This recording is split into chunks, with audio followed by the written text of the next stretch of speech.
प्रिया और नेहा दोनों जेठानी देवरानी हैं। सास ससुर के स्वर्ग सिधार जाने के बाद से ही दोनों में अनबन होने लगी थी।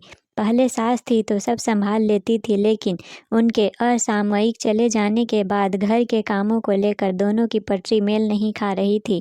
क्योंकि जेठानी प्रिया तो स्कूल में टीचर थी और नेहा घर पर ही रहती थी, इसलिए नेहा को ज़्यादा काम करना होता था। और फिर रोज़ रोज़ की तू मैं से तंग आकर दोनों एक ही घर में अलग अलग रहने लगी। आपस में बातचीत भी अब दोनों कम ही करने लगी थी, अपने काम से ही काम रखती। हर रोज़ की तरह प्रिया अपनी स्कूटी लेकर जॉब के लिए रवाना हुई। घर से निकलते ही प्रिया की स्कूटी गलती से एक पड़ोस की महिला से टकरा गई। खाली टच ही हुई थी, फिर भी प्रिया ने उससे माफ़ी मांगी और कहने लगी, बहन आज मैं जल्दी में थी और थोड़ा लेट भी हो रही थी, तो गलती से यह सब हो गया, मुझे माफ़ कर दो। मैंने जानबूझकर ऐसा नहीं किया। लेकिन वह पड़ोसन ज़ोर ज़ोर से चिल्लाने लगी और उसने आस पड़ोस के सबको इकट्ठा कर लिया और सबसे कहने लगी कि इसने तो जानबूझकर मुझे टक्कर मारी है, क्या समझती है अपने आप को। और कहने लगी, तुम ऐसी ही झूठी हो, तभी तो किसी से भी तुम्हारे नहीं बनती और सास के जाते ही अपनी देवरानी से भी अलग हो गई, उसके साथ भी तुम ऐसा ही बर्ताव करती होगी। नेहा कपड़े सुखाने के लिए छत पर जा रही थी। जैसे ही वह कपड़े सुखाने लगी, उसे बाहर से झगड़े की आवाज़ सुनाई दी। जैसे ही उसने उधर देखा तो हतप्रभ रह गई।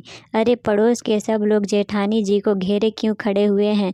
उसने फटाफट कपड़े बीच में छोड़े और वहां पहुंच गई। वहां जाकर उसे सारी बातें पता चली तो नेहा कहने लगी, इसमें जेठानी जी की कोई गलती नहीं है। जब वे आपसे माफ़ी मांग रही हैं कि जानबूझकर उन्होंने ऐसा नहीं किया, फिर क्यों सभी मिलकर उनके पीछे पड़े हैं। और एक बात सभी कान खोलकर सुन लो, बेशक हमारे बीच थोड़ा मनमुटाव है, लेकिन दिलों में अभी भी प्यार है।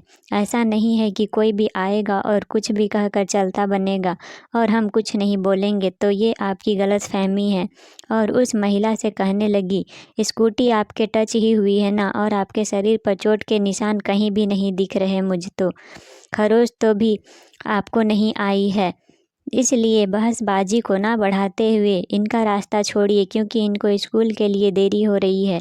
इतना सुनते ही सभी लोग वहां से 9 2 11 हो लिए और वह पड़ोसन मुंह बनाते हुए और बड़बड़ाते हुए खिसक ली और दोनों देवरानी जेठानी एक दूसरे को देखकर मुस्कुराने लगी। आज प्रिया को समझ आ गया था कि अपने तो आखिर अपने ही होते हैं। ड्यूटी से आते ही प्रिया सबसे पहले नेहा के कमरे में गई और उससे कहने लगी, माफ़ कर दो मुझे नेहा, मैंने तुम्हें गलत समझा और तुमसे अलग हो गई। बल्कि तुम पूरा घर अच्छे से संभाल रही थी, मुझे तुमसे अलग नहीं होना चाहिए था, बल्कि घर के कामों में तुम्हारी मदद करनी चाहिए थी। मैं बहुत शर्मिंदा हूँ। आज मुझे पता चला है कि एकता में कितना बल है। और ये पड़ोसन भी हमको अकेला समझकर ही जानबूझकर मुझसे लड़ी और तुमने सभी को हिम्मत के साथ अपनी बात से अवगत कराया, वरना मैं तो सकपका ही गई थी। मैं तुम्हारी जितनी प्रशंसा करूं उतनी ही कम है नेहा। और अब लोगों को भी पता चल चुका है कि हम एक हैं। आज के बाद हम दोनों मिलकर रहेंगे, ताकि किसी की भी नज़र हम पर और हमारे बच्चों पर ना पड़े और कोई भी हमारे घर के बारे में कुछ ना कहे। उसने नेहा को गले से लगा लिया और दोनों एक साथ रहने लगी और मिलजुल कर काम करने लगी। आज उनके घर का माहौल भी बहुत सकारात्मक है और बच्चे पतिदेव भी खुश हैं। आसपास के लोग आज उनकी जोड़ी का उदाहरण देते हुए कहते हैं, भाई देवरानी जेठानी हो तो ऐसी।